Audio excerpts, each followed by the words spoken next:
Welcome back to the deep dive.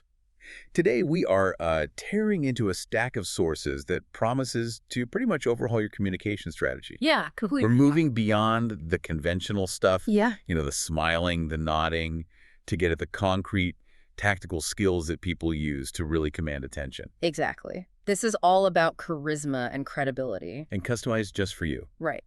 Because the old advice, the Dale Carnegie basics, it's still true. Sure. But it's just not enough anymore. I mean, we are swimming in this sea of sophisticated social media, political ads, subtle sales pitches. People are cynical. They can spot a fake smile a mile away. In a flash. And the science on this is fascinating. Our sources remind us that between any two people, the flow of information is just immense. What was the number? Something like 10,000 units per second? Up to 10,000 units per second, which is why, these subliminal feelings, these emotional reactions, they happen in the listener before their brain even registers the words. So you're being judged before you even open your mouth. Completely. And so our mission today is to unpack that high-speed subconscious judgment process.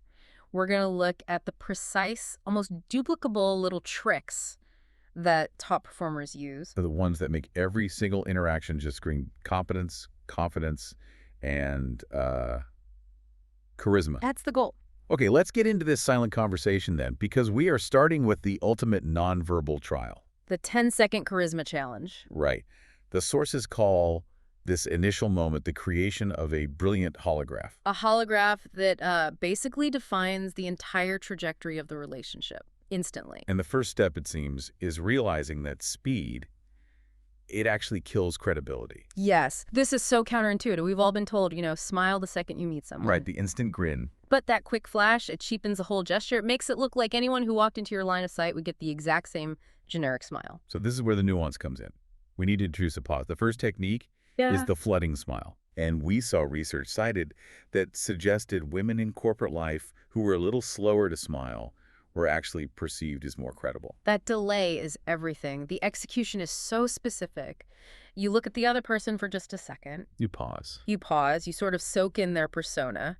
And then, and only then, do you let a big, warm smile slowly flood over your face and into your eyes. That split-second delay does some serious psychological heavy lifting. It really does. It tells the other person that this smile is genuine, it's personalized, and it's reserved exclusively for them. It worked for that acquaintance the sources mentioned, Missy. She was seen as this sweet but kind of non-serious giggling girl. Right. But when she started using the flooding smile in the business world, she became Melissa. The credible CEO in the corrugated box business, she weaponized warmth.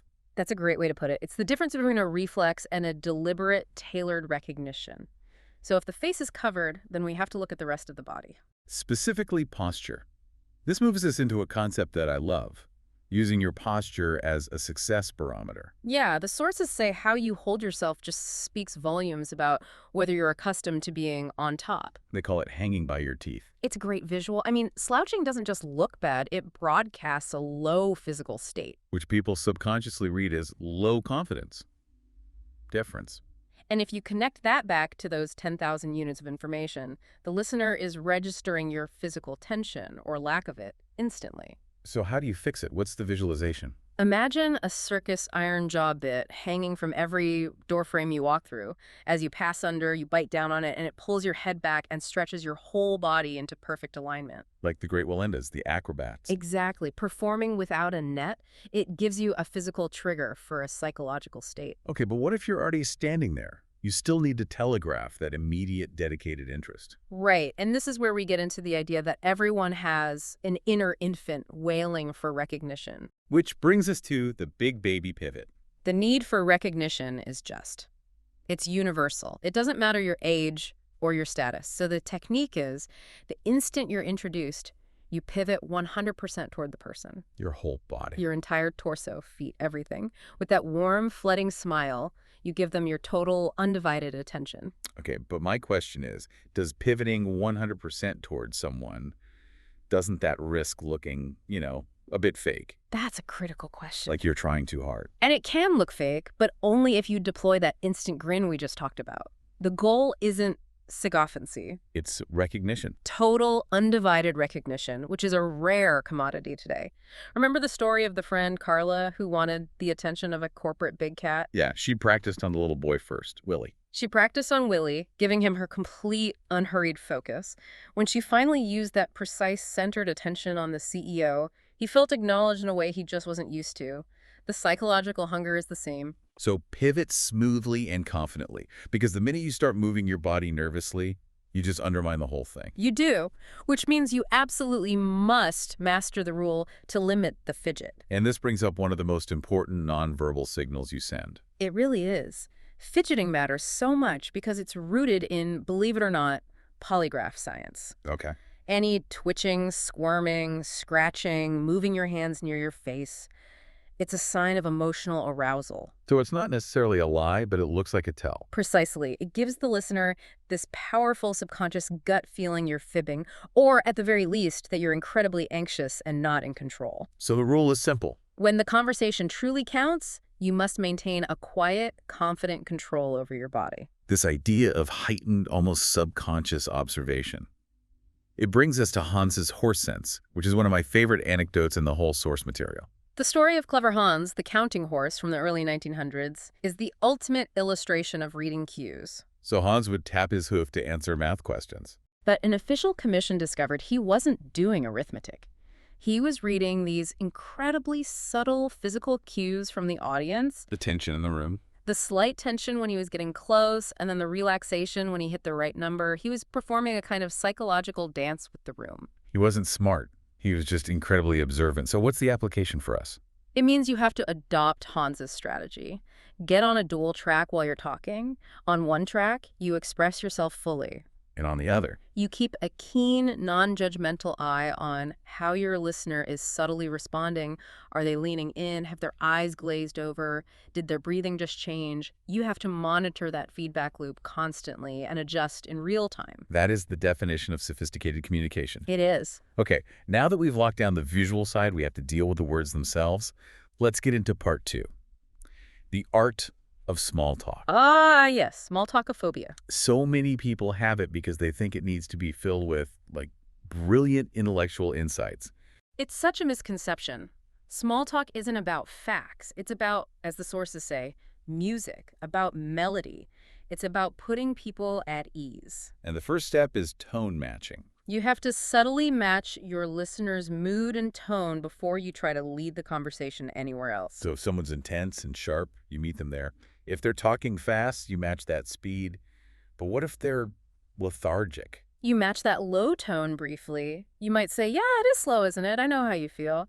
You have to validate their state first. Like the Mensa cocktail party example. Exactly. Hitting a tired person with intense intellectual facts just alienates them.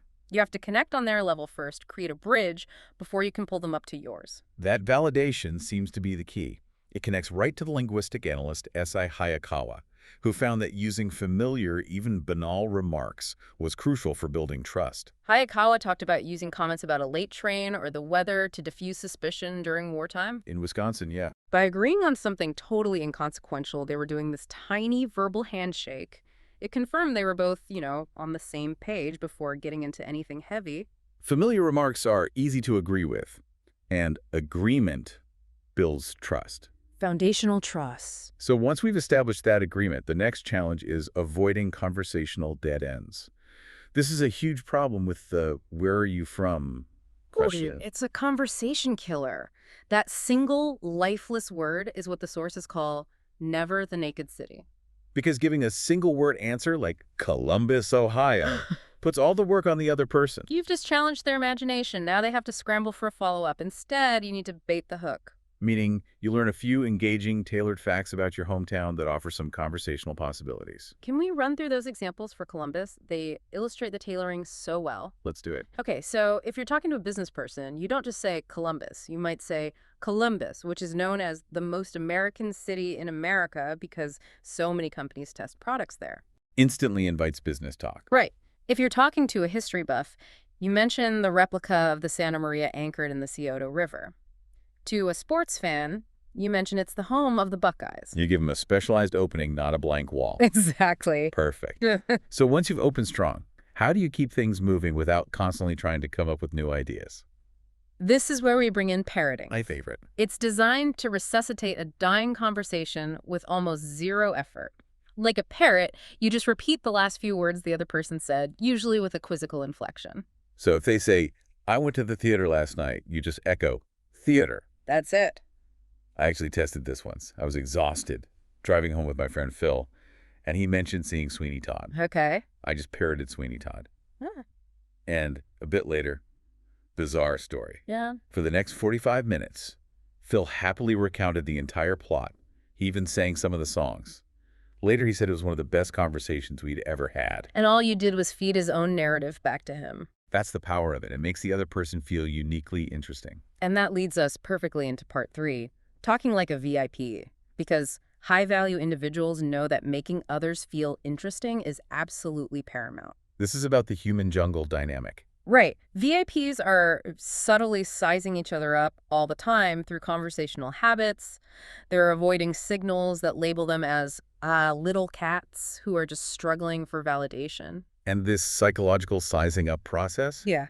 This is where we have to introduce that key concept from the material, the great scorecard in the sky. That's right. Every professional interaction is measured against this invisible tally of who owes who deference or favors, and VIPs respect that. Which means the absolute first rule of VIP interaction, based on this scorecard, is avoiding that aggressive networking question. What do you do not? Why is that question so damaging? Because it instantly labels you as a ruthless networker. It says you're only interested in their title and what they can do for you. It's a little cat move. So what's the gracious VIP alternative? The question is, how do you spend most of your time? It's so much softer. It lets someone off the hook if they're unemployed or retired, or maybe in a profession they don't want to talk about right away, like a cadaver cutter. Exactly. It signals that you prioritize them over their job title. And when that gracious question comes back to you, you need a highly tailored answer. This is the concept of the nutshell resume. You're not just giving a dry summary of your job. No, you are tailoring your description of what you do to the listener's perspective, to their benefit. You're not just reporting facts, you're providing a hook that resonates with their world. The hairdresser, Gloria, is the perfect illustration of this. She knew her audience. To one group of older women, she said she specialized in blue rinses. And to teenagers. She specialized in really cool, up-to-the-minute styles. She was tailoring her truth. Her skills were the same, but she framed her value to fit the immediate needs of the person she was talking to. That's mastery. Now, for building rapport, everyone knows similarity breeds attraction, but we need to avoid sounding anxious. Which is why we must kill the quick me too. If someone mentions a shared interest, the impulse is just to jump in immediately. Me too, I love that. But this delay strategy is so much more powerful. It increases the impact of the similarity exponentially. So you let the person relish their monologue about skiing or travel or whatever. You let them have their moment. Then, only casually, maybe much later in the conversation, you mention your own connection, like the acquaintance who waited until the very end to casually say, yes, I keep a little apartment in Aspen. Wow. Yeah, that delayed reveal transforms it from a quick, nervous nod into an unforgettable moment of connection. It creates this aura of calm confidence. And that confidence needs to be reinforced in how you treat groups. We talked about the flooding smile for one person, but with multiple people, we need the exclusive smile. The problem here is the strobe man. The person who flashes the same brilliant smile at everybody indiscriminately. And if you smile at everyone equally, the gesture loses all its specialness. It becomes like a Confederate dollar. Too much of it in circulation, it loses its value. So the execution is to reserve an especially big, warm, slow smile, that flooding smile, just for the one person in the group who is most important to you. And that subtle difference makes that person feel that you don't smile at just anybody. It elevates them and confirms their status on that invisible scorecard. And that's the key synthesis. We've moved way past the broad idea of be nice to these highly specific, duplicable strokes. These practiced movements that create an aura of competence and care. And that's the difference between being seen as a high-value player and being dismissed as, well, another little cat in the jungle. Exactly. For you, the learner, these aren't just social tips. They're tools for control and respect, rooted in keen observation, like clever Hans watching his audience. The difference between success and struggle often lies in these tiny practiced movements that the average person just never bothers to master. And so here's a final provocative thought for you. We mentioned the great scorecard in the sky, that invisible tally of deference and favors. The sources are very clear. If you fail to acknowledge this scorecard, you can disqualify yourself from the big leagues permanently. Like Laura, the nutritionist, who kept wasting the supermarket CEO's time on tiny shipping details. She was oblivious to the power dynamic. She kept diminishing his score. So think about this tonight. What 3 people in your professional life currently hold a significantly higher score on the great scorecard in the sky than you do? And what small, deliberate action, maybe a delayed thank you, maybe a tailored comment using Hans's horse sense, could you take this week to thoughtfully acknowledge and even that balance? That's it for this deep dive into advanced charisma. Thank you for joining us. We'll see you next time.